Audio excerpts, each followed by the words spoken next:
shouldn't be competing amongst each other in the Western Balkans, in the EU accession. I think that we should be advocating for each other, because I think that it's important for the EU to enlarge in a way to accept as soon as possible all of the Western Balkans into the EU, and then obviously all other partners and friends that aspire to join the EU.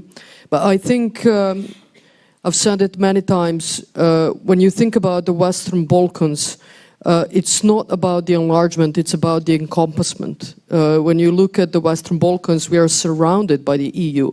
So it's not really about enlargement, it is really, truly about making the EU whole.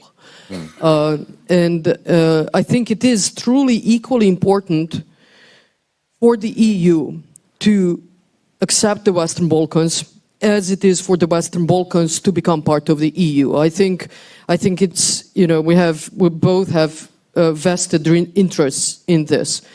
And so I think the whole narrative of having front runners and having those that lag behind is ultimately going to be bad for the Western Balkans. You know, we are, as probably everyone knows, very emotional, but also very competitive people. So I think that whole narrative can then, yes, certainly incentivize one part of the Western Balkans, but de-incentivize other parts of the Western Balkans. I think it's important that the Western Balkans joins the EU as a whole. And I don't think it's a big challenge for the EU. And I think regardless of the merit-based process, but it is only my personal opinion, regardless of the merit-based process, and it should be a merit-based process, I think the Western Balkans should just become part of the EU. And I think that in itself would resolve a lot of open issues in the Western Balkans. I think those that it will not resolve will make it easier to resolve, because apart from that, the borders in itself will become less important. And it will bring what we spoke about yesterday during the dinner, both benefits in terms of economic prosperity. It will make then the youth to look towards the future. It will make the whole narrative for the politicians very different.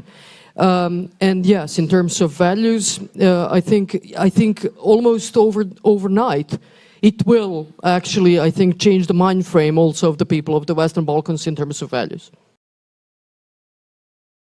I don't know, to be honest, but I would hate to see Western Balkans competing, because I don't see any benefit in that. Now, going back to what Serbia can do and has done, I think what's important, again, I'm a very pragmatic politician, very pragmatic politician, perhaps because before joining politics in 2016, I was in the private sector.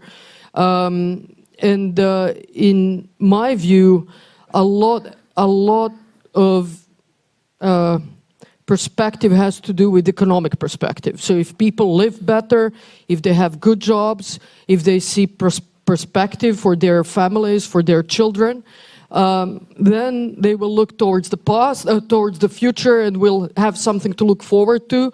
And they will not forget about the past, but it will become less of an issue for them.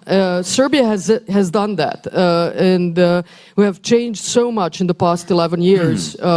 And just to give a few examples, back 2012, our net average salary in Serbia was about approximately 350 euros, at the unemployment rate of above 26% in Serbia, youth unemployment rate of about 53%.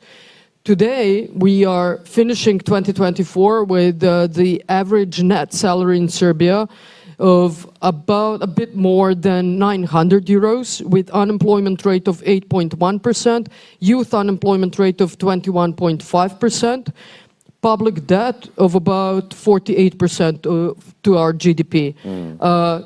and with clear perspective that it will get better in 2025. Now, what we know is that we have a vested interest in regional peace and stability. We are comparatively a small region. Whatever happens anywhere in the region will directly affect Serbia. So we have a vested interest. It's not even norms and values and rule of law and philanthropy. It is a vested interest that you have as a country to keep regions safe and stable and prosperous. It is in our interest. So in my view, again, going back to the economy, we need more visionary leaders that think about the economy, the FDI attraction, more jobs, competing for jobs, then increasing salaries, and then everything in terms of perspectives will change.